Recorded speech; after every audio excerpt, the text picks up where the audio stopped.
Ahí estamos. Empiezo puntual. Voy a empezar. Así que vamos volviendo un poquito a lo que vimos la semana pasada. La semana pasada básicamente nos quedamos en el gótico.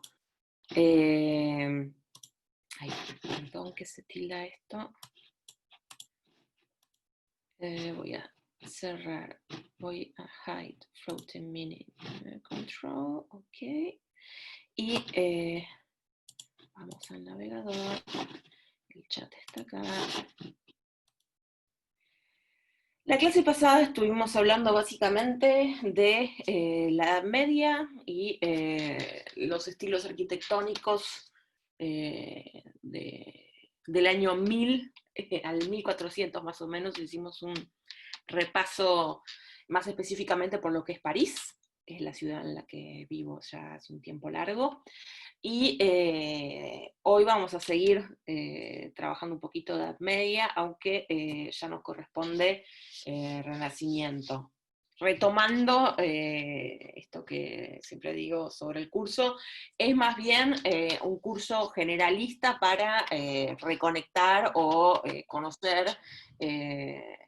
conocer arte de todas las épocas. Lo estoy dando el curso de un modo diacrónico, o sea que está ordenado temporalmente. Estuvimos viendo Egipto, Grecia, Roma, incluso vimos algo del Imperio Bizantino, que ahora van a ver que vamos a retomar varias cuestiones. La línea de tiempo que habíamos utilizado la semana pasada, la tengo exactamente aquí. Elijo no dar clases con PowerPoint porque, bueno, me gusta la espontaneidad también de ir armando en base a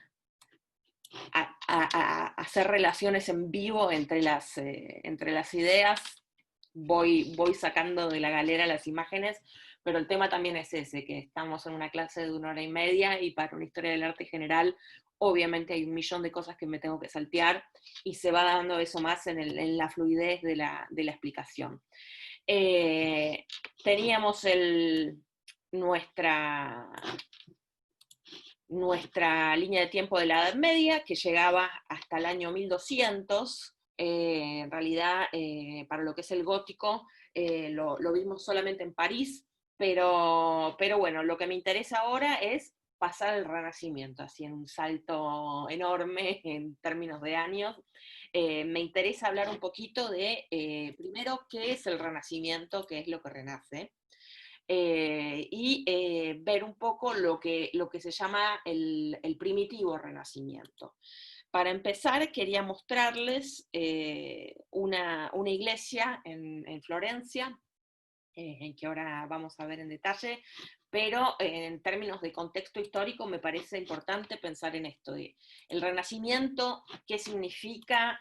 Tenemos una Edad Media marcada por el cristianismo en toda Europa, la ocupación árabe en la península ibérica hasta el año 1000, pero es básicamente la época del cristianismo y de los debates sobre la iconoclasia.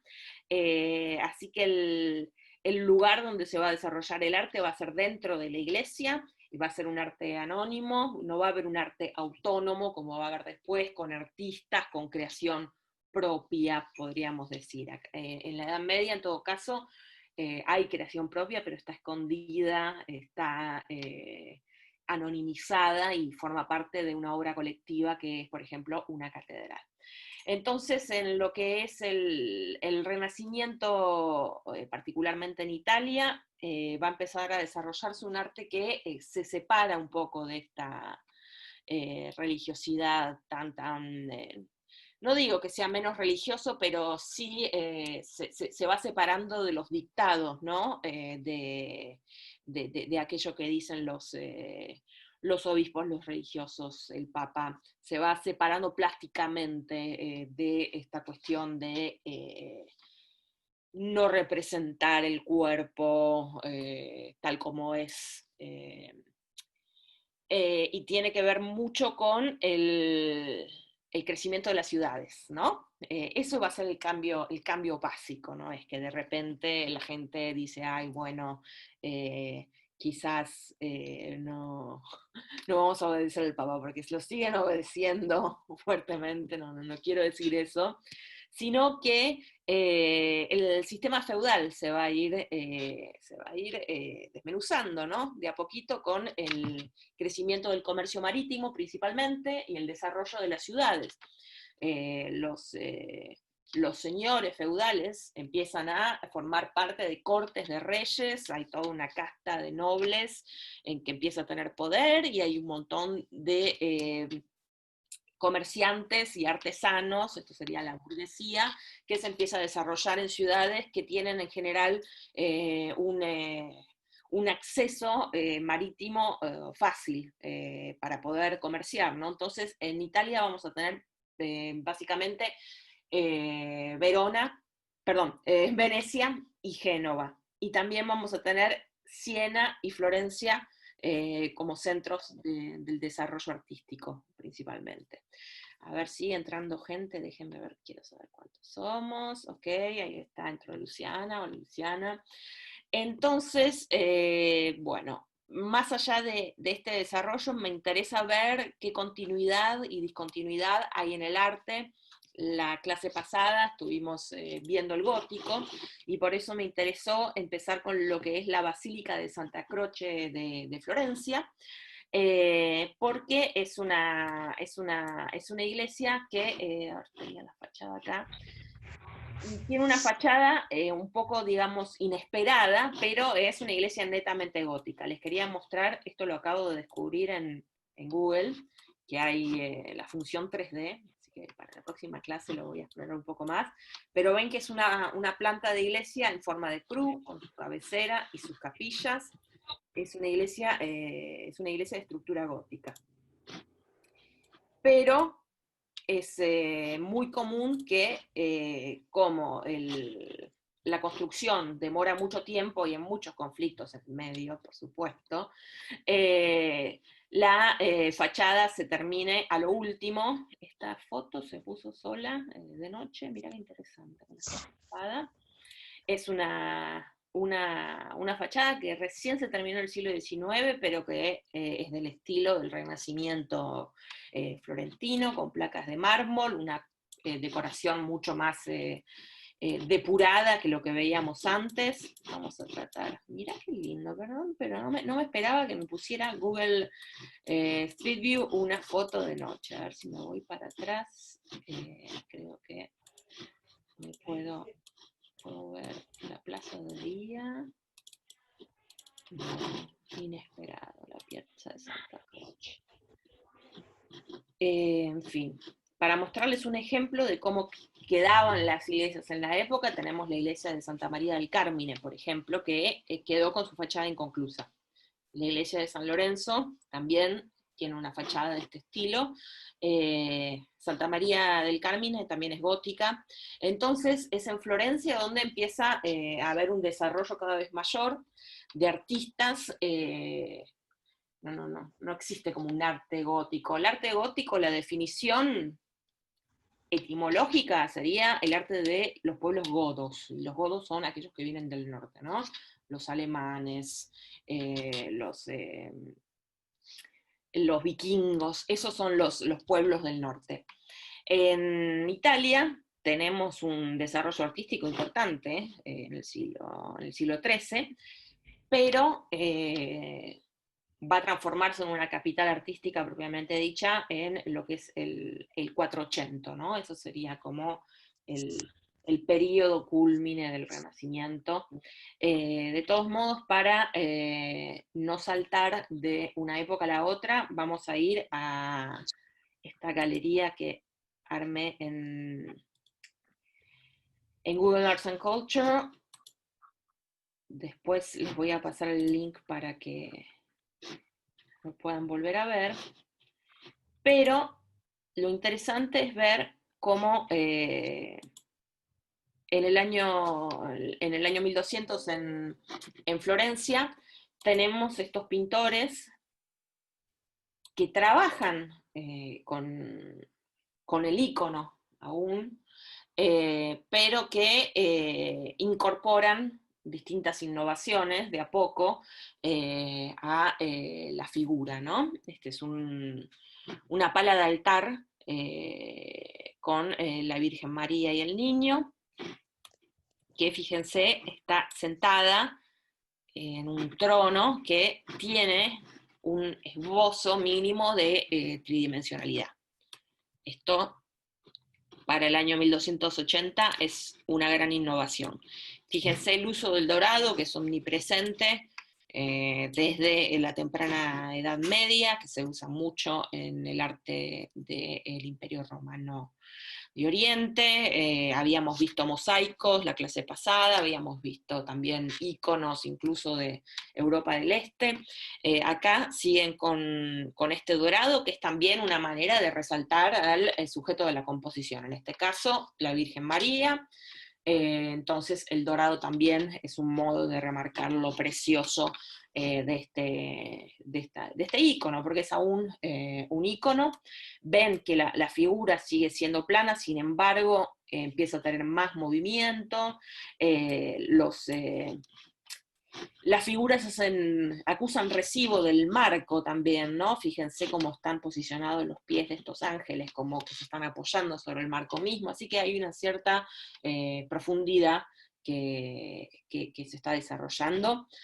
Acá tenemos lo que se llama el nimbo, la aureola, en lenguaje de historia del arte es el nimbo, y una cortina que en realidad sirve para resolver este problema de perspectiva que no está del todo trabajado, ¿no? Piensen que estamos en el siglo XIII todavía. Este es un trabajo de Duccio. Empezamos a tener artistas con nombre y apellido, empezamos a tener realmente el desarrollo de talleres de artistas y artesanos que forman guildas, que son como ligas, ¿no?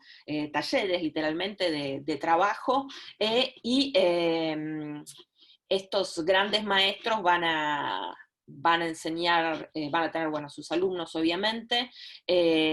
Duccio va a ser uno de los maestros de Siena, él no es de Florencia, es de Siena, y el gran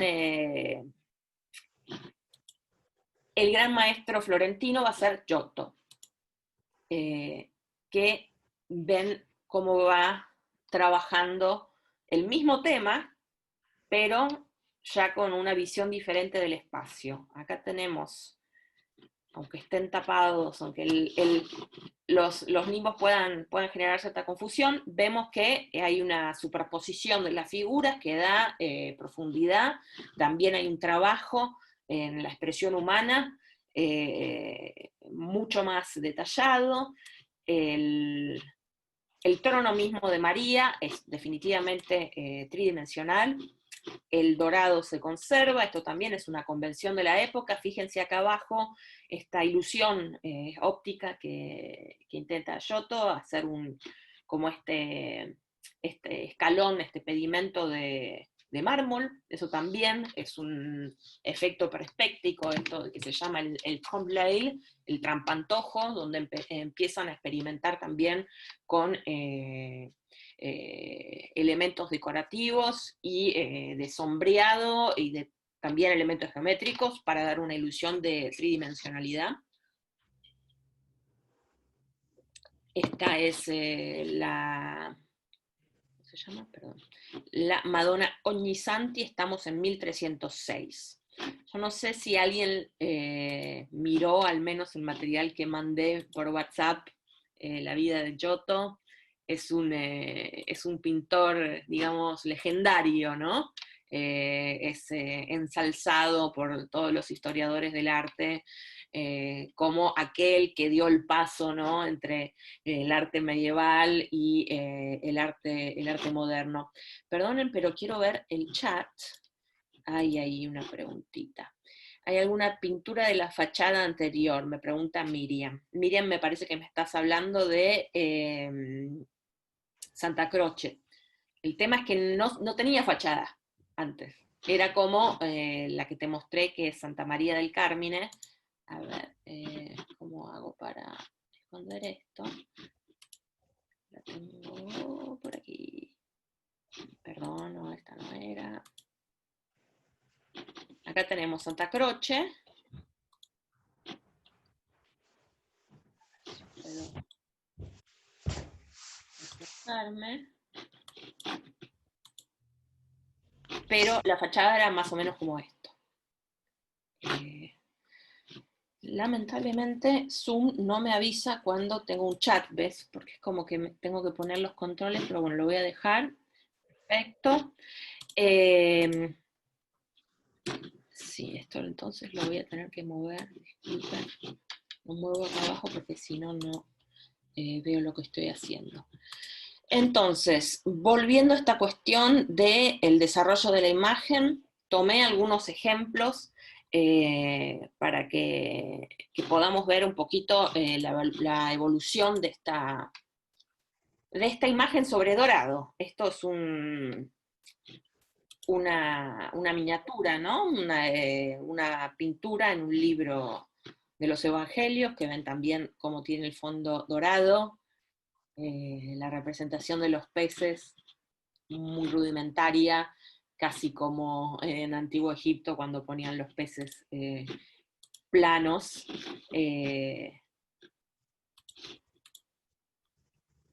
Este es un manuscrito, diríamos propiamente dicho, medieval, pero vamos viendo que de a poquito se va explorando más lo que es la representación del espacio. Esto es de Duccio, que recién vimos su Virgen entronizada. Tenemos Duccio y Giotto. Esos son como los dos actores principales de la Italia de la época. Duccio es la escuela de Siena y Giotto la de Florencia. Acá ven la representación de las ciudades también, que tiene un juego geométrico importante, pero bueno, con un fondo omnipresente todavía dorado, una escala un poco extraña, un esbozo de montaña, pero que rápidamente se va a ir perfeccionando. Acá tenía otro icono para mostrarles que es del siglo XII, es ruso. Para darles una idea de lo que estamos hablando cuando decimos icono. Cuando decimos icono religioso, estamos hablando de un momento antes de la querella de los iconoclastas en la iglesia, antes de que la iglesia que hoy conocemos aceptara reproducir imágenes naturalistas, ¿no? Porque antes era una herejía. Entonces, en un momento la iglesia se separó y tenemos la iglesia ortodoxa, que es la iglesia de Oriente, que es la iglesia de los rusos, hay iglesia ortodoxa en Grecia, Turquía, que tienen una estética que hoy nos parece muy diferente, pero que en algún momento tuvo un punto en común. Acá tenemos una anunciación, ahora voy a hablar de eso, que fue pintada en Nizhny Novgorod, en Rusia, pero simplemente para que vean también que tenemos el dorado, tenemos la figura estática, muy plana, y es algo que se mantiene el uso del dorado, pero en Italia ven que se empiezan a explorar esta tridimensionalidad, ¿no?, del espacio y también la emoción humana. Eso es súper importante porque ustedes ven que el detalle que tenemos acá en la cara es muy diferente de lo que vimos en el icono que les acabo de mostrar. Sí, porque me guardé todo el ciclo de Duccio y les quería mostrar, no, lo tenía del otro lado. Así que bueno, tenemos básicamente esto de la experimentación con el espacio y el permitirse un mayor movimiento y una captura de la emoción, ¿no? Esto es el El primer renacimiento es el siglo XIV, que se llama Trecento, quizás es más fácil de recordarlo así, estamos en los años 1300, donde en Italia tenemos una arquitectura de estructura gótica, pero tenemos unas artes plásticas que, si bien tienen una influencia bizantina muy importante, se empiezan a despegar de ella y empiezan a hacer estas innovaciones, ¿no? En cuanto al espacio y a la emoción en la pintura, como asimismo el color, que ahora se los voy a mostrar. Por ahora alguien tiene una pregunta, algo que no se entienda, seguro que hay muchas cosas que no se entienden, pero se entiende más o menos lo que quiero decir. Respóndanme por chat si quieren, o háblenme, tampoco me molesta.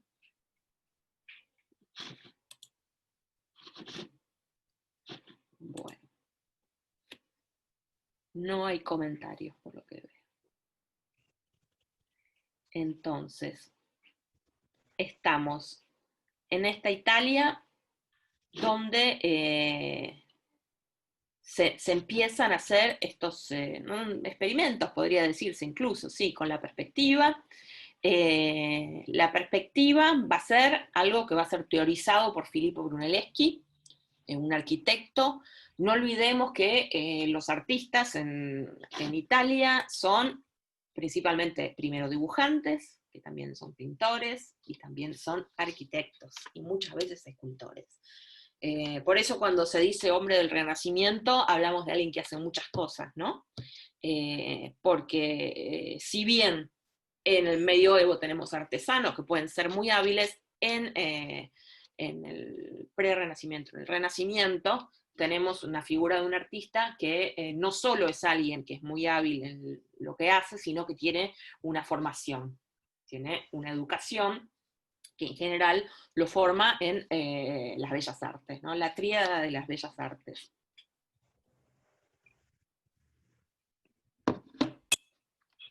Hago pausas porque si no hablo demasiado rápido, disculpen. Pero quiero tratar de quedarme en el año, sí, en el Trecento. A la perspectiva vamos a volver más tarde. Algo muy importante de esta época, para que ustedes puedan apreciar realmente el arte del Renacimiento, es la constante de los temas, ¿no?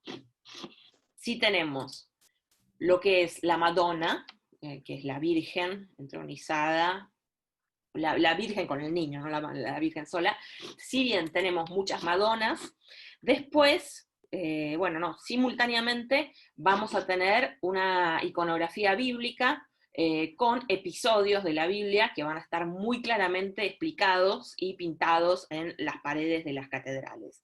Se pintan lo que se llama ciclos en distintas iglesias. Ahora les voy a mostrar uno de los más famosos, que es aquel de la capilla de Asís. No tengo la foto de la capilla, perdonen, pero no es la capilla Scrovegni. Ya sé dónde lo tengo, perdón. Lo teníamos aquí.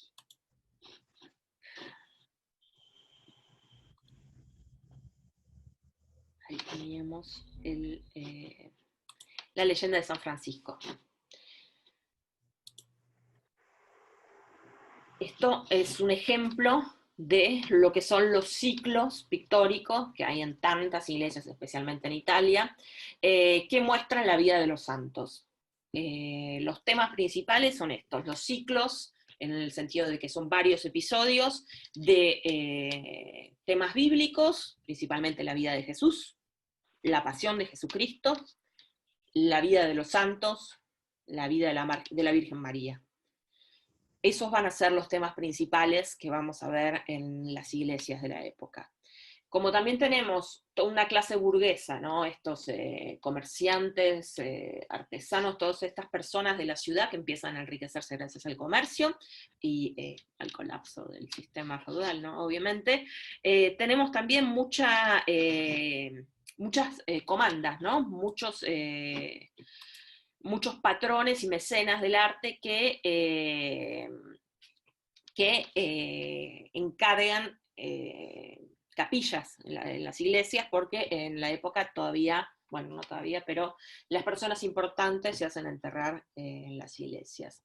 Perdón, Miriam, me quedé con lo de, recién veo tu chat, el, el tema de los iconos en la clase, la pasada, no, la otra, no, en la clase pasada creo que ahí lo explico más o menos bien, así que te recomiendo que veas el video en YouTube porque es todo un temón, el tema de las luchas en la iglesia por los iconos.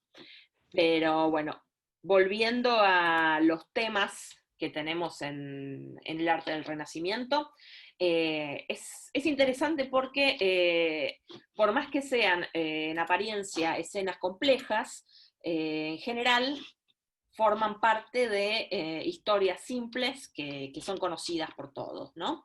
Esto es un fresco en la capilla, perdón, en la iglesia de San Francisco de Asís, que queda en la región de Urbino, en Italia. Es la gran obra de Giotto, que pinta este ciclo al fresco. El fresco, esto de las técnicas lo habíamos hablado un poquito, es cemento, en realidad no es cemento, pero es una mezcla que hace que la pintura quede fijada en la pared, ¿no? No es que se pinta sobre tela, sino que son pinturas murales, y Giotto hace este ciclo de la vida de Francisco de Asís. Acá, por ejemplo, tenemos un episodio de la vida del santo en la cual él le da un manto a un pobre, perdón, pero no me acuerdo, en realidad hay una escena donde sí, acá dice, San Francis giving his mantle to a poor man, pero hay una escena donde San Francisco directamente renuncia a las vestimentas. Por eso esto es lo que le digo de la emoción también, ¿no? Porque si bien es un episodio dramático, la manera en la que lo pinta Giotto es dramática también. Acá lo ven a San Francisco frente a su padre, está renunciando a las riquezas de la tierra para consagrar su vida a Dios. Y ven acá arriba esta manito, que es muy impresionante porque es mínima, pero ya con eso él revoluciona la pintura, podríamos decir. Giotto es una persona que introduce muchas cosas que nunca se habían visto en la pintura. Vemos acá también el esbozo de la perspectiva, los edificios, parecen ya cosas de Escher, no sé si lo ubican, este dibujante que hacía todas cosas muy intrincadas. Es un tipo del siglo XIX, pero lo que digo es que en la arquitectura hay una intención obvia de representación geométrica, pero la perspectiva sigue siendo torpe porque todavía no está codificada, todavía no está estudiada y todavía no está trabajada como va a ser en el 480, que se va a desarrollar en mucho más profundidad, ¿no? Obviamente. Hay un montón de... Realmente es una cantidad de episodios, miren, es enorme. Por lo cual vamos a ver la capilla de la arena, que es otro de sus trabajos, que es un poco más, no es de corto aliento, pero no es de la escala masiva que es la iglesia de San Francisco de Asís. Para esta sí les separé varias imágenes. La capilla de la arena es una capilla comandada por una familia llamada Scrovegni, que se llama Capilla de la Arena porque era cerca de un estadio, un antiguo estadio romano, una arena.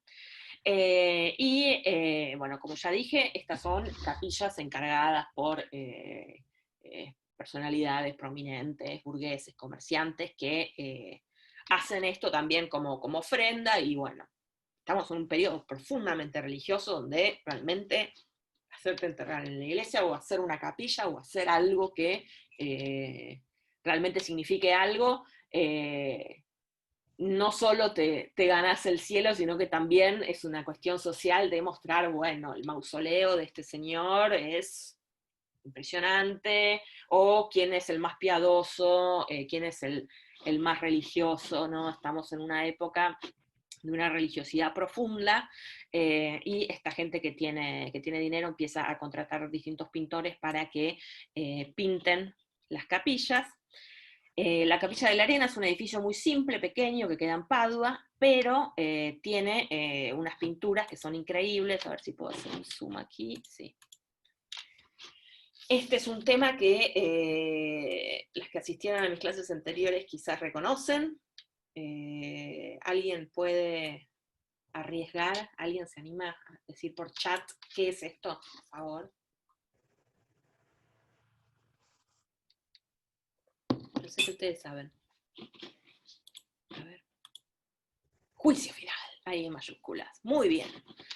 Tenemos el juicio final, que ven, es bastante diferente de lo que se ve en la fachada de Notre Dame. Bueno, primero porque es pintura, ¿no? Obviamente. Y segundo porque tenemos una variedad de planos, ¿no? Y una técnica mucho más detallista, con un uso del color que realmente es adecuado al tema. Por ejemplo, vemos acá en la parte superior, a la derecha, tenemos el infierno. Tengo un par de detalles que les voy a ir mostrando, pero me interesa que vean el panorama general, que es muy impresionante. El dorado no se nota mucho por la calidad de la foto, pero tenemos el Cristo en majestad, como siempre, rodeado de ángeles. Acá tenemos los reyes, los justos, que están deliberando en un punto quién se salva y quién se va al infierno. Acá tenemos una pequeña iglesia, que no sé exactamente cuál es, pero siempre está esta cuestión de representar al que encargó el trabajo, o al el santo patrón de la ciudad. No voy a arriesgar, tengo mi hipótesis de qué iglesia es, pero no importa, no es relevante. Vamos a los detalles de este fresco. Estamos a ver, esto sería aquí abajo, lo vemos en detalle acá, y ustedes ven cómo se despegan literalmente las figuras de la pared, ¿no? Hay también un trabajo de textura. Acá en los nimbos de los ángeles, de los santos, perdón, estamos viendo cómo hay como estas marquitas, ¿no? De los rayos. Acá tenemos un montón de gente que probablemente sean personajes reales, porque esto es también algo muy típico del Renacimiento, que las personas empiezan a pagar sus capillas, empiezan a encargar obras de arte y se hacen representar, y a su vez se representa a veces toda la ciudad o el ámbito social en el que se mueve la persona, el comitente, ¿no? La persona que encargó la obra. Estos son monjes franciscanos, es bastante evidente, que tienen la tonsura, que ven, se cortan, se rapan acá esta parte del cabello, que es una característica de la orden franciscana. Uy, esto está muy bueno, esperen que voy a sacar esto que estoy viendo. Bueno, acá abajo tenemos a los muertos que resucitan. Parece muy gracioso que parecen niños, pero bueno, no lo son gente que murió y resucita para ascender a los cielos el día del juicio.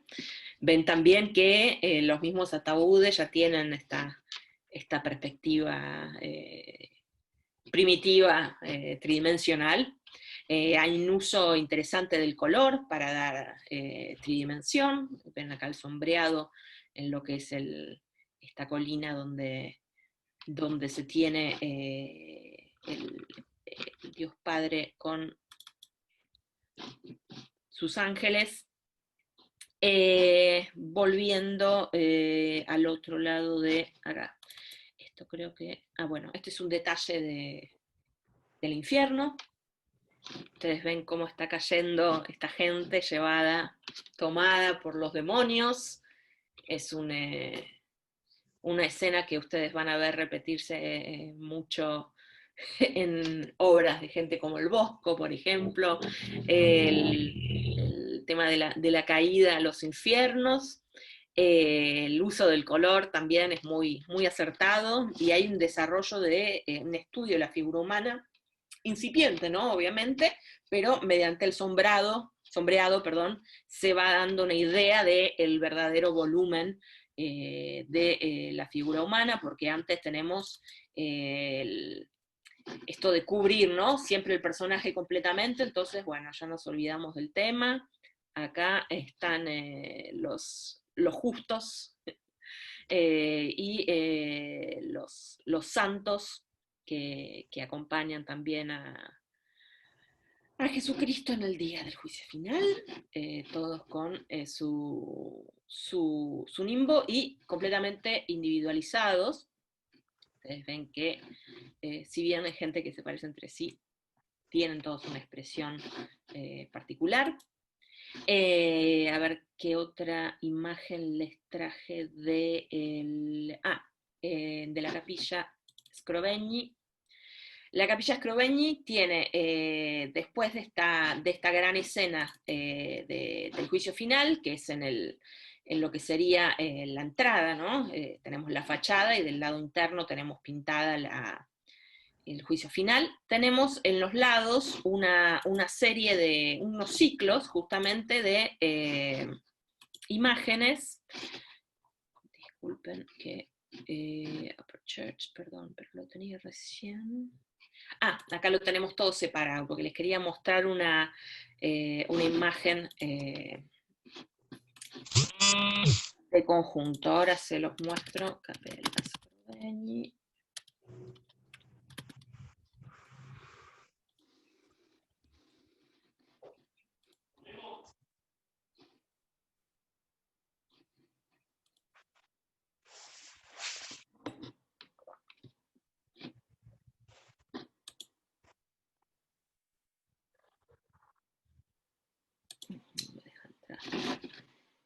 Lo había guardado en algún lado, pero vamos a hacer así.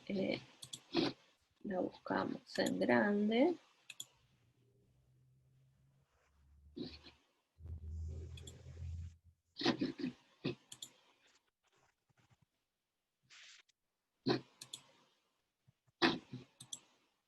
Perdonen, pero no logro encontrarla, entonces por algo no la guardé. A ver si la tengo acá. Acá está.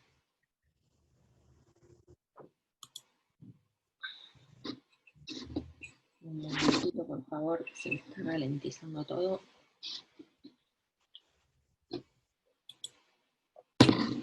Bueno, la capilla tiene ciclos de la vida de Santa Ana, de San Joaquín, y de la vida de Jesucristo y de la Virgen. Perdonen, no entiendo por qué no logro encontrar la imagen grande. Esto me pasa por no hacerme PowerPoints, pero no me gustan los PowerPoints. Bueno, si yo marqué esta página es porque me gustaron todas las imágenes. Supongo, las quiero ver en grande. Pero bueno, no lo estaría logrando. Quiero mostrarles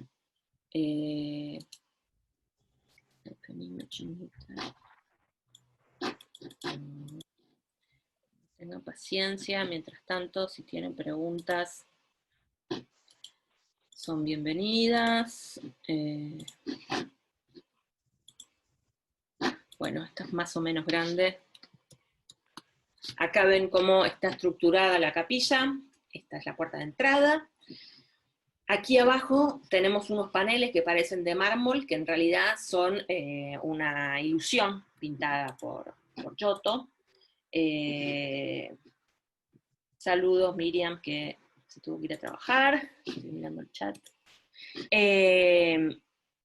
Tenemos la parte inferior, que es, había un nombre para estas piedras, ahora me olvidé, pero son como incrustaciones de piedras que en realidad no son tales, sino que son una ilusión de incrustaciones de piedras. Y después arriba tenemos los distintos episodios bíblicos, que están separados por estas franjas, que son también ilusorias, no son elementos arquitectónicos, sino que está completamente pintado, y unas pocas ventanas, que las ven aquí también, que sirven para separar los episodios.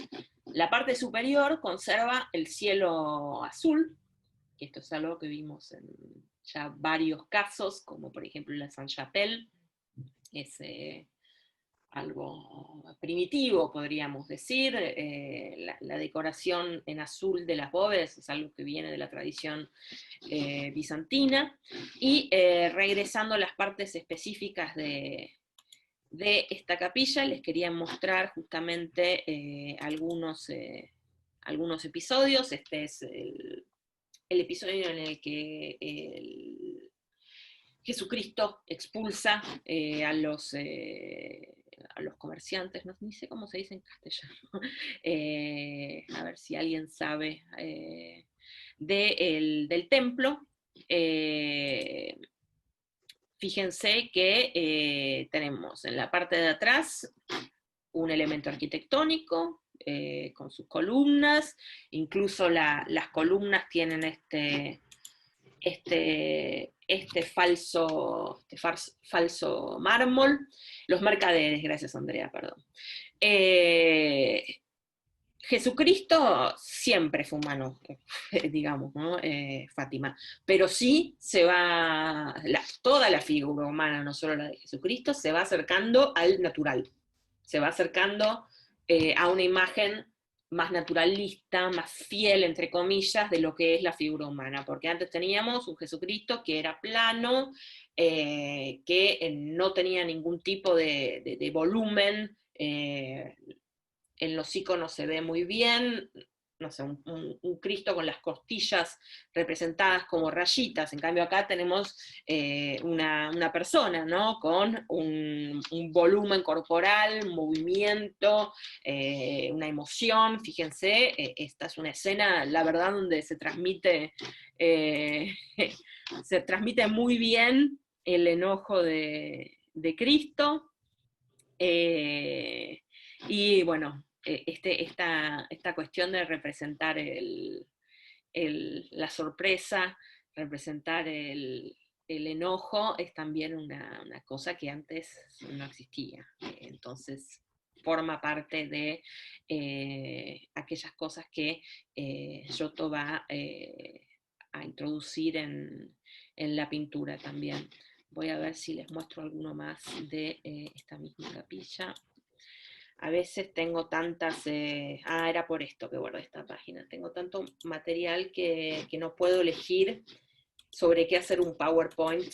Esto supuestamente tiene un pop-up, pero no está funcionando. A ver si logro.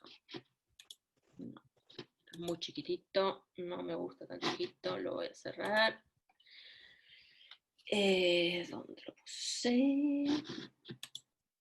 Ya sé cuál era esta. Esta es la mejor galería. Esta es uno de mis preferidos de este ciclo de la vida de Santa Ana y San Joaquín, en esta misma capilla.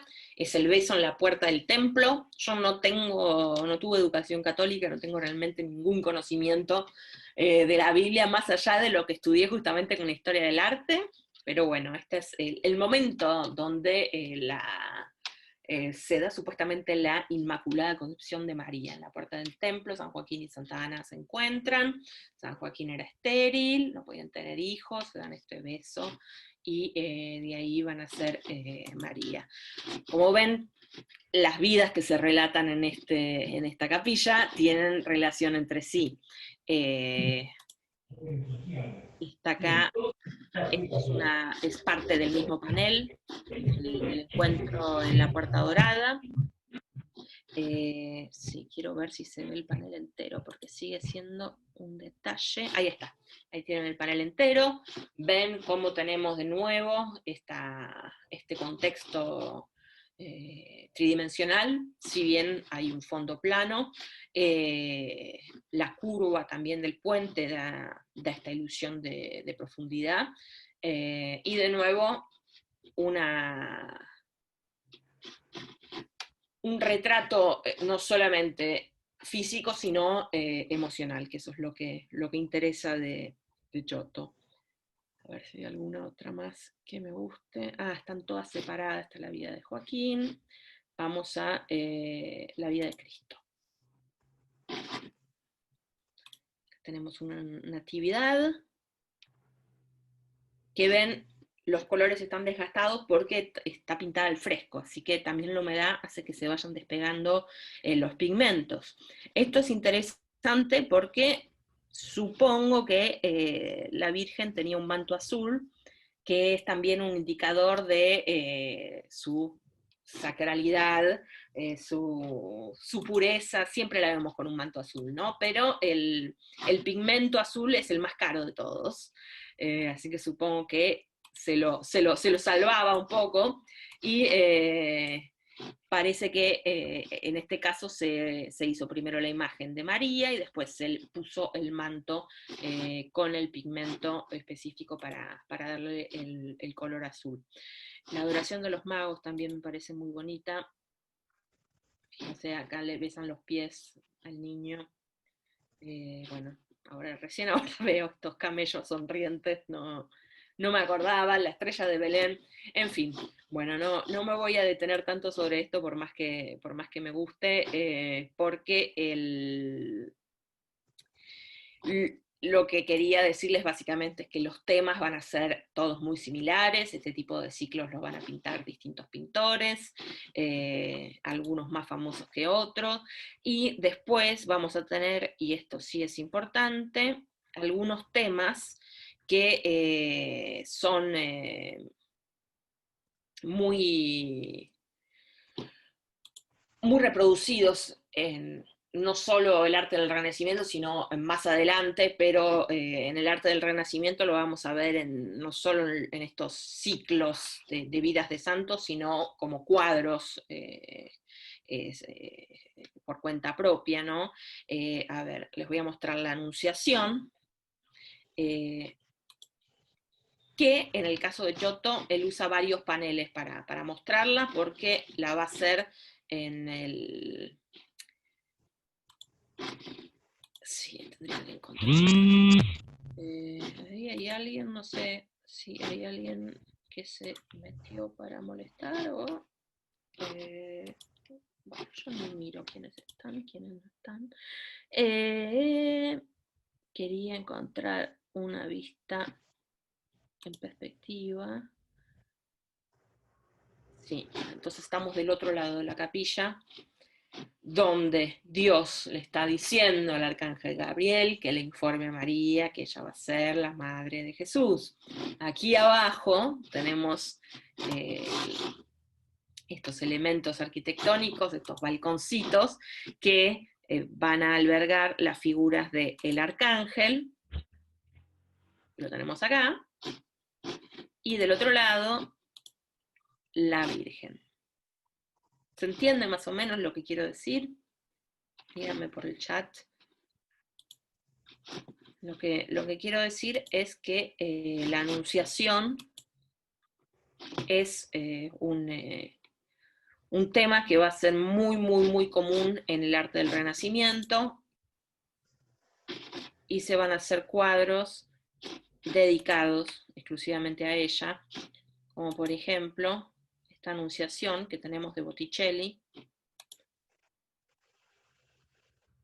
Ya en Botticelli nos estamos yendo al 1400 y pico, y estoy tratando de quedarme en el siglo anterior, pero bueno, para mostrarles un ejemplo de lo que es la iconografía, ¿no? Las escenas que se representan. Tenés el arcángel Gabriel que le... Ay, ¿cómo me olvidé el nombre de esto? ¿Es una azalea?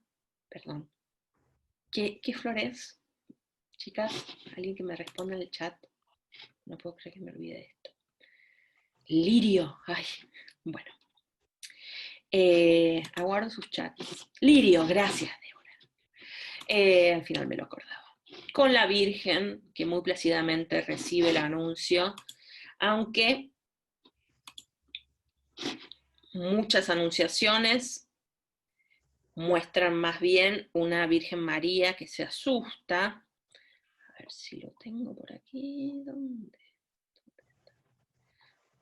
Esto me pasa por no armarme el PowerPoint, pero esto, por ejemplo, que esta no se asusta, pero es otra anunciación de la misma época que Botticelli, pero en Holanda.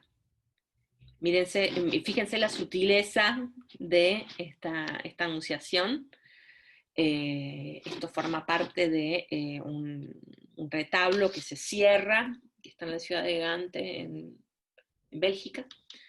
Y tenemos estas dos figuras del Arcángel Gabriel y de María que parecen esculturas, pero son pinturas.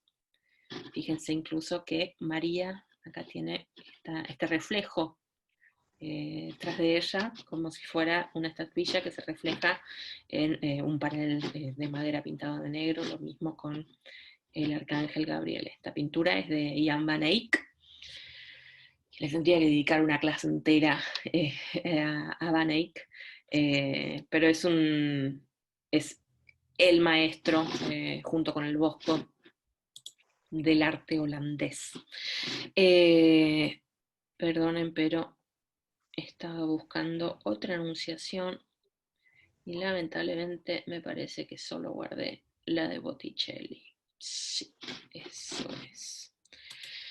Para seguir con el... acá está, ahí está. Ven acá, tenemos una anunciación, esta es un poquito anterior a Botticelli, pero ven que el gesto de María es como la sorpresa. A ver quién me está hablando por chat. Un besito, Lorena. Con este ángel que mira hacia el espectador. Así que también está esta voluntad de conectar, ¿no?, con la persona que está mirando. La perspectiva acá ya está mucho más desarrollada. Vemos que hay un punto de fuga, por más que nos lo tape esta columna. Estamos ya en los inicios del 480, y la anunciación va a ser un tema que va a seguir por los siglos de los siglos, presente en el arte de Europa. Acá tenemos otra anunciación de Botticelli, con una virgen como que lo rechaza. Miren lo que es la delicadeza de las alas del ángel, que tiene como un velo. Botticelli es bellísimo, ya es como más avanzado de lo que quiero mostrar hoy, pero bueno, es también uno de los genios del Renacimiento. Fíjense que acá en el fondo tenemos una perspectiva, un paisaje, ¿no?, en profundidad, que esto es algo que se trabaja mucho en Holanda y que los italianos retoman y empiezan a poner en sus pinturas. El tema del paisaje, particularmente, va a estar introducido en Italia gracias a la figura de Leonardo da Vinci. Leonardo da Vinci va a hacer distintos estudios sobre la perspectiva. En su caso va a ser lo que él llama la perspectiva atmosférica. Él va a pintar los fondos de sus composiciones con una perspectiva, un fondo, un horizonte de paisaje que viene de la pintura holandesa, como ya dije, pero lo interesante en el caso de Leonardo es que él va a dar, con su técnica, una perspectiva muy sutil. Va a ser una perspectiva que superpone distintos planos, que da una ilusión de profundidad de un modo realmente muy delicado, y que lo va a ser como su marca pictórica, ¿no? Su técnica se llama sfumato, que quiere decir esfumado. Él usa el esfumato en toda su pintura. Acá ven la delicadeza de las figuras. Esta es la Virgen con Santa Ana y San Juan Bautista. Es una pintura que está en el Museo del Louvre. No, en el Museo del Louvre está la Virgen de las Rocas. pero bueno, ven que la técnica es bastante fácil de reconocer, justamente por esta superposición tanto no tanto de líneas, sino de colores, ¿no? Como si tuviera muchas veladuras que generan, por superposición de tonos, un efecto muy particular. Si tengo alguno más de... no, este me olvidé de dárselos, pero bueno, no importa. Perdón, no es San Juan Bautista, es Jesús. También hay otras representaciones con San Juan Bautista de bebé y Santa Ana y la Virgen, pero en el caso de esta pintura de Da Vinci es Santa Ana, María y Jesús. Guardé esta imagen del Museo del Louvre porque hay ciertas diferencias con la imagen que les mostré, que es la que está en Wikipedia, que en realidad es una imagen antes de una restauración. Esto es la Santa Ana triple, se le dice, tal como se ve en el Museo del Louvre hoy. Está, entonces, no me equivocaba, en el Museo del Louvre. En el Louvre está también la Virgen de las Rocas y el San Juan Bautista, que me encanta, que no lo guardé. Da Vinci, Louvre. Simplemente se los muestro porque me parece una locura lo que es la sutileza de los colores, mismo estando enfrente, es difícil de percibir que San Juan Bautista está teniendo una cruz. Sí, acá no se ve ninguna foto. Ahí está. Esta es una reproducción, justamente, una reproducción de alguien que no es Leonardo da Vinci y que copió este tema. Pero el cuadro en sí, que ustedes lo ven más como una figura que sale de un fondo negro, es en realidad San Juan Bautista con la piel de cordero, sosteniendo la cruz. Esta página es pésima, la vamos a cerrar.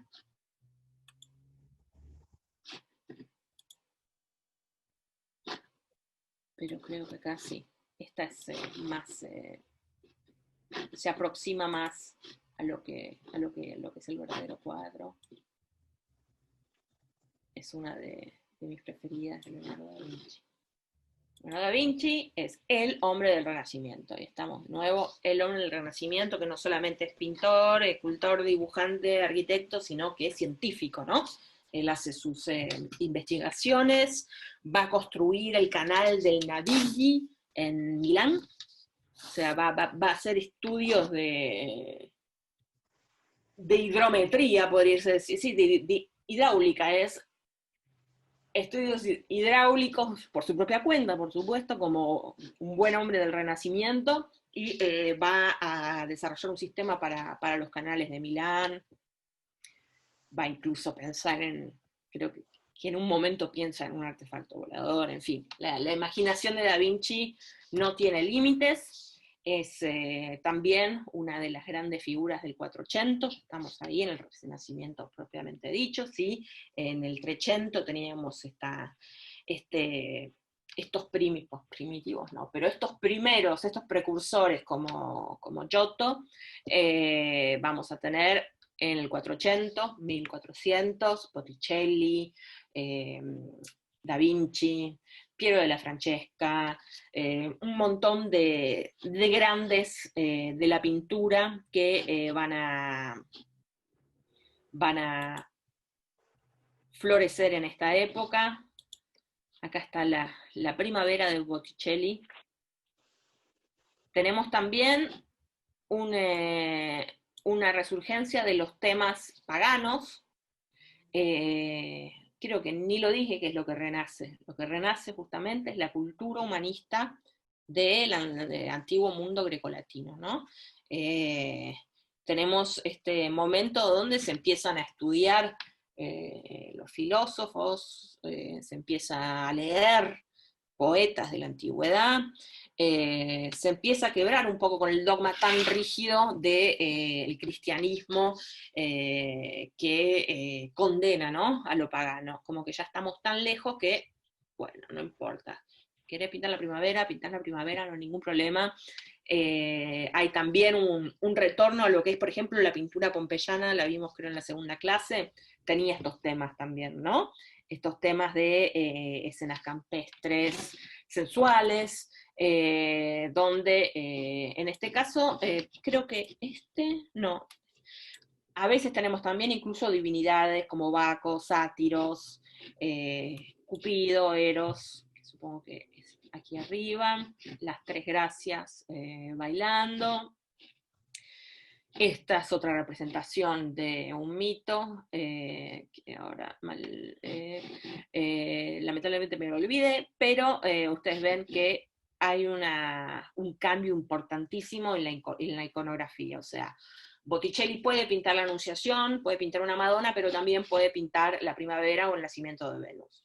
Y sobre el Botticelli me interesaba que lo viéramos en la Galería de los Oficios, la Galería de Uffizi en Florencia. Me interesa ver también cómo están puestas las obras, ¿no? Como para que se entienda un poco cómo se instalaban estas obras en el espacio físico, que en general están destinadas a una iglesia, ¿no? Pero que al día de hoy nos llegan, están en las grandes galerías, y hace un ratito, sí, ese es el tema, que no hay como bookmarks internos de Street View para decirme, bueno, acá es donde pasaste antes, esto no lo puedo marcar. Pero este es el nacimiento de Venus, tal y como está guardado, tal y como está presentado en la Galería de los Oficios, que vemos que la pared, la verdad, la tendrían que restaurar, porque, en fin, es así, Italia, muy bella, muy rica en arte, pero bueno, para la restauración a veces falta dinero. A ver, ¿qué más tenemos acá? Tenemos también pintura en tondo. Tondo significa redondo en italiano, que se ponían también en las paredes de las iglesias.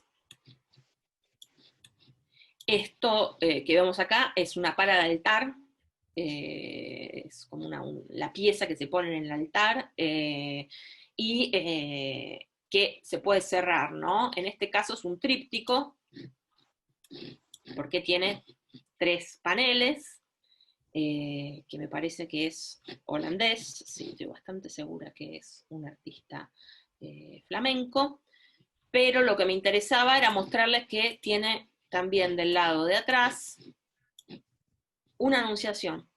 Ven acá, esta figura es María con la paloma, así que muy probable que sea un holandés, si no es el propio Van Eyck, no sé quién es, pero ven acá el ángel.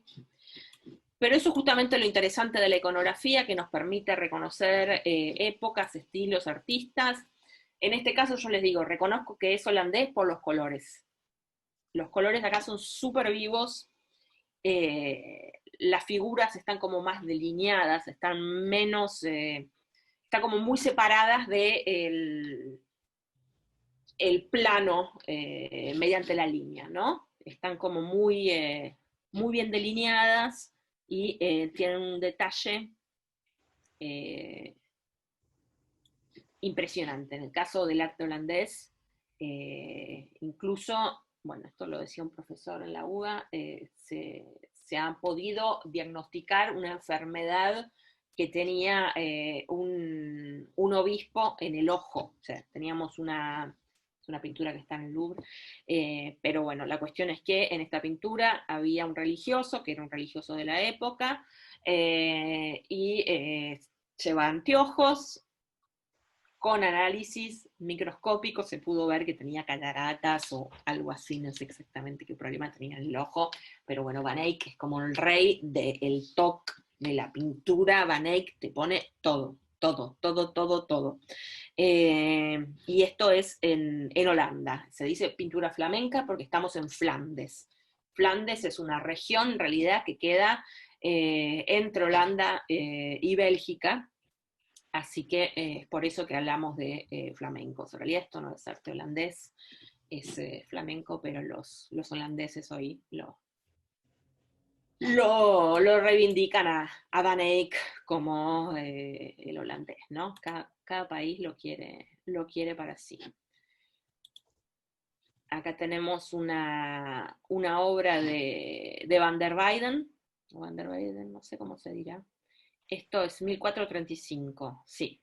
El arte flamenco también que les estoy mostrando es del 480, aunque no podemos decir 480 porque no estamos en Italia, pero estamos también en esta época de primer renacimiento, porque después ya en el 1500 vamos a tener a Rafael, vamos a tener a Miguel Ángel, que esto sería como otra parte que veremos en la clase que viene. En este caso tenemos un descenso de la cruz de Roger van der Weyden, que es una de mis preferidas. Miren lo que es el nivel de detalle.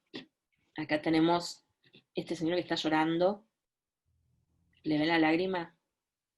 Díganme en el chat que sí, para saber que siguen ahí. La Virgen María que se desmaya. Están llorando todos, todo el mundo llorando. Y fíjense también la sutileza con la que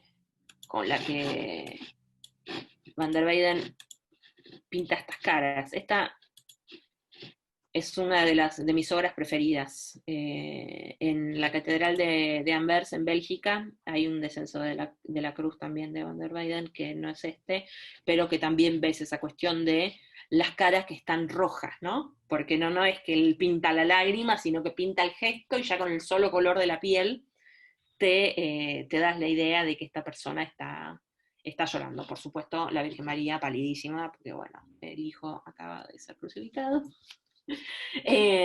Pero bueno, esto es una de las grandes pinturas del el Renacimiento holandés, o los primitivos flamencos, como se les dice, como estos grandes pintores del Renacimiento en Flandes.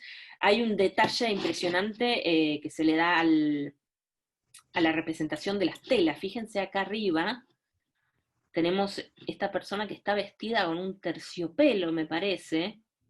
Acá también esta chica tiene un nivel de detalle, la sombra de la escalera sobre la pierna de esta persona. Acá tenemos la textura del ribete de armiño, de piel que lleva este hombre. Es increíble. Es muy, muy, muy, muy detallado. Estoy viendo qué más encuentro. Acá también un fondo de terciopelo. Acá hay piel en la sotana del... No es la sotana. Bueno, la túnica de esta persona. Acá abajo está la calavera, que también es algo que lo vamos a ver más adelante en el barroco holandés, que es como un memento mori, que se le dice a este tipo de agregados, este tipo de, ¿cómo podríamos decir?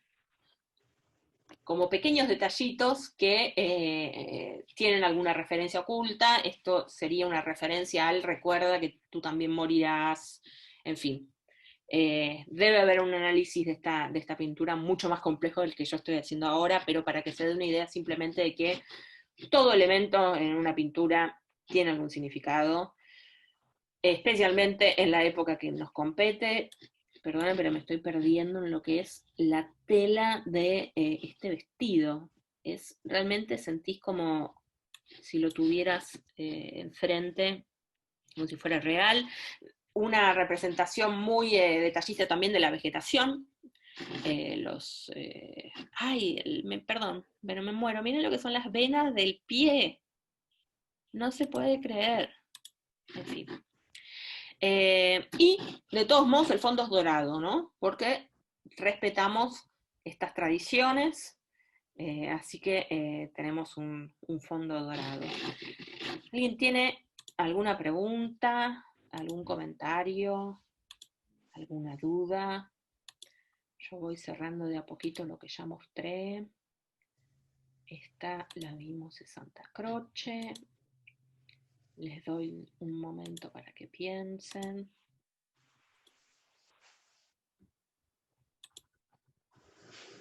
Cerrando así como de a poco para que los volvamos a ver.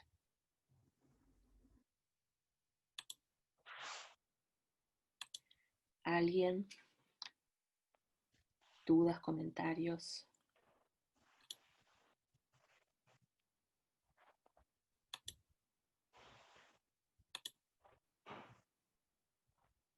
Nada. Bueno, para seguir con el tema de la perspectiva, que dije que lo iba a retomar, quería mostrarles algo más que ya es posterior, esto es pleno Cinquecento, pleno siglo XVI. Ahí leí tu pregunta y te la respondo, Fátima. Pero bueno, esta es la escuela de Atenas, pintada por Rafael en el Vaticano. Así que para que vean lo que es ya una perspectiva hiperdesarrollada, esta pintura que es muy famosa y que vamos a ver en la clase que viene. Esto que decís, Fátima, de si seguían teniendo un carácter pedagógico las pinturas, ya no tanto, pero tampoco es que no lo tenían, porque seguimos con una sociedad con una tasa de analfabetismo impresionante, así que si bien era una función pedagógica como en el Renacimiento era muy clara y era prácticamente la única o la principal, sigue teniendo una función pedagógica, por supuesto. Absolutamente, por supuesto. Vos ves que no necesitas leer la Biblia para entender los episodios de la vida de San Francisco, la importancia de San Francisco. Hay también una cuestión tradicional. Si vos vas a una iglesia hoy, una iglesia en Buenos Aires moderna, están las etapas de la pasión, porque es así, es una convención, pero no, sigue siendo una imagen didáctica. Y siempre me parece que la imagen es didáctica, por lo menos durante, este periodo y hasta el siglo XX la imagen va a ser siempre una imagen que informa, que educa, que dice algo de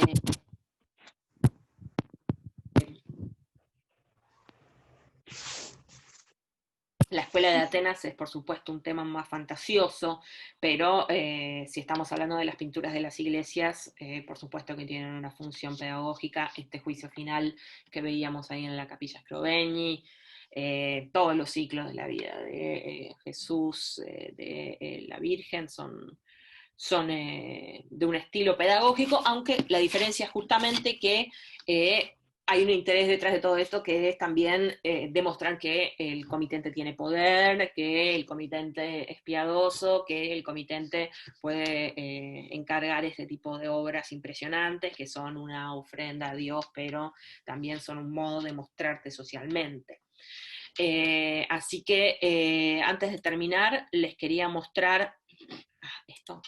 Los quería mostrar porque esta es una tipo obra que te hace llorar cuando la ves. Bueno, este es el boceto de la escuela de Atenas. O sea, esta es la pintura final que tenemos en el Vaticano, un fresco, y este es el dibujo en el cual Rafael bocetó sus primeros personajes, esta es la parte de la escalera, y es un dibujo que se conserva en Milán, en la biblioteca de la Pinacoteca Ambrosiana, y que cuando lo miras en detalle tiene como correcciones, partes que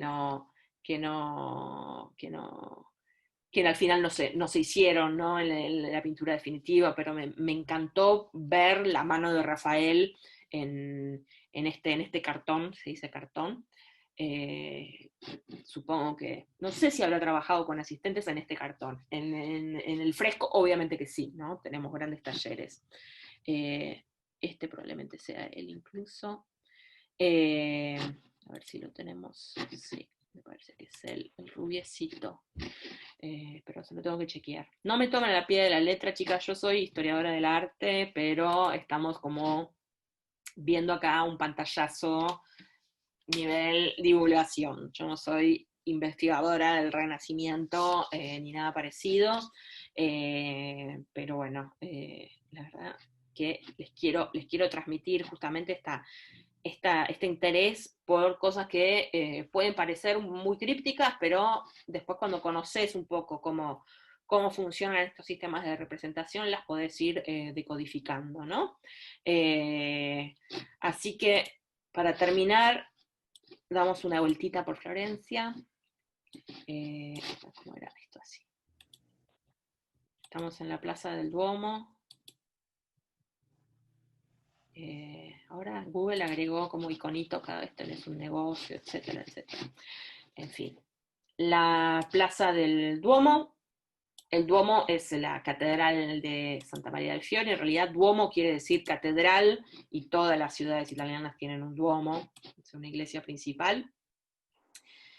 El arquitecto fue Filippo Brunelleschi, descubridor o teorizador, sí, esta persona que sistematizó la perspectiva. Se dice que él dormía bajo la cúpula, mientras estaba construyendo, para demostrar que él realmente tenía razón en sus cálculos y que no se iba a caer la cúpula.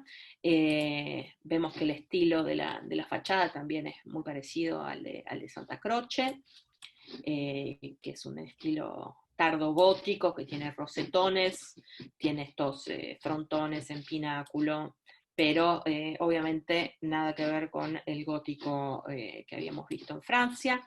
Tenemos un campanario. La construcción fue principalmente hecha por Giotto, que si leen el capítulo que les pasé de las vidas de Vasari, van a ver que ahí explica un poco la historia de la construcción del campanario. Después se los reenvío si quieren, el libro de las vidas sería como el primer libro de biografías de artista que se hizo, que lo escribió Giorgio Vasari en el siglo XVI, y ahí él hace como este relato, que si lo leen van a ver que es como casi bíblico, porque habla de leyendas, ¿no? La vida de Giotto empieza con Giotto, que es un niñito que está con su padre, que es pastor, y de repente sobre una piedra se pone a dibujar las ovejas y es tan perfecta y del natural, que bueno, es el relato del genio, ¿no? Es el concepto del genio que nace, no digo con Giotto, sino con Vasari, ¿no? Que son estos historiadores del arte que van a hacer hincapié en el artista como alguien que tiene un don, un genio particular. Y Giorgio Vasari va a escribir este libro que se llama Las vidas de los más grandes pintores, escultores y arquitectos, me parece, va a tener varias ediciones, y ahí él va a relatar la vida de tantos artistas como Cimabue, que es el maestro de Giotto, Miguel Ángel, en fin. Esto lo podemos ver para la clase que viene, porque van a estar los grandes artistas del 500, bueno, del 300, 400, 500, van a estar en el libro de Vasari, explicado de un modo muy didáctico y muy simple, y que también habla de las obras desde un punto de vista muy diferente que lo hacemos hoy, ¿no? Explica, hizo esta cruz tan bella, tan hermosa, pero está bueno porque gracias a él pudimos también atribuir todas estas obras a el autor correcto, ¿no? Este es el edificio del baptisterio, que queda ahí enfrente justamente del Duomo. Acá arriba tenemos una escena de bautismo de Jesucristo, y las puertas también son muy famosas por las esculturas que contienen, los relieves, de los cuales podemos hablar la clase que viene, que fueron instalados ahí mediante un concurso. Eso también es interesante porque tenemos también este momento en el que se establecen certámenes, empieza realmente a arrancar el arte tal como lo conocemos hoy, donde no es solo la cuestión de gustarle al comitente, sino también de mostrarse, ¿no? en su técnica, en su arte.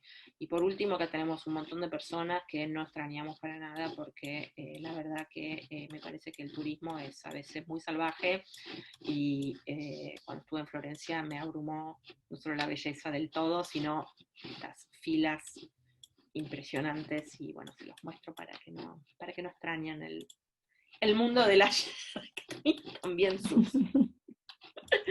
tenía también sus desventajas, pero bueno, seguiremos viendo. A mí me gustaría hacer en el futuro algo más desarrollado, más profundo sobre Florencia, sobre París, así viendo específicamente, viajando con Street View, que cada vez empiezan a agregar más detalles, hay edificios a los que podés entrar, mira, esto ni siquiera me había fijado, cómo es los lados del campanario. Lamentablemente todavía no puedo hacer un zoom, bueno, puedo hacer un zoom bastante bueno en los paneles del campanario, así que me gustaría hacer como visitas a distancia, pero que tengan que ver también con ver la ciudad y cómo es la obra en el contexto del que proviene.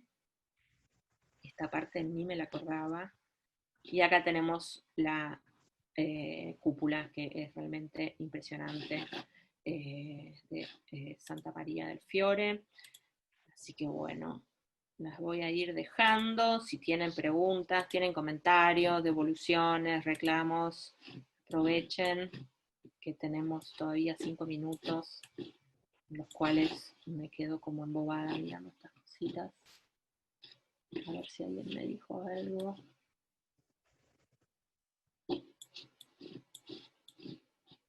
Creo que hay cierto delay en el chat. Miren, ahora Google te permite hacer como un giro así en 360. Podemos mirar también las tiendas de souvenirs. Pero en fin, Florencia es una obra de arte en sí, como París. Ahí me habló Flavia, que se tiene que ir. Muchas gracias, Fátima. Bueno, Duni, saludos a Mirko. Y las espero la clase que viene, viernes, a la misma hora. Planeo hacer clases durante todo septiembre. En realidad, ahora estamos en vacaciones acá en Francia. Y bueno, espero ya retomar mis estudios de doctorado. Ahora como que me hice un pequeño break, pero bueno, septiembre igual lo quiero hacer, porque si empiezo a dar historia del arte, vamos a ir de los egipcios hasta el siglo XX, la vamos a hacer. Así que gracias por venir, y me parece que clase, así que fueron, o grabé, ya no sé. Pero en fin, gracias por venir, chicas, y suscríbanse en YouTube y háganme famosa. Gracias, muy amable. Gracias, Vicky. Chicas, Chao, gracias por todo.